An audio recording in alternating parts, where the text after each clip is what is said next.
How to hide Spotify in Discord. To hide your Spotify activity on Discord so others can't see what you are listening to, follow these easy steps. So, first of all, open the Discord web browser or Discord app on your device. Then tap on the settings gear icon available at the bottom left corner of the screen right next to your username and navigate to the user settings. Now, once there, from the left hand side panel, tap on the connections option available there. Now, as you can see that I have been connected to the Spotify account.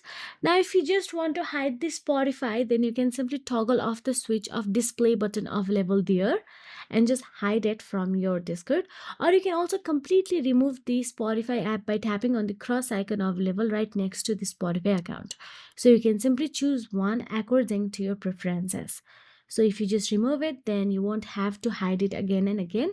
But if you just want to hide it, then tap on the toggle off button available there.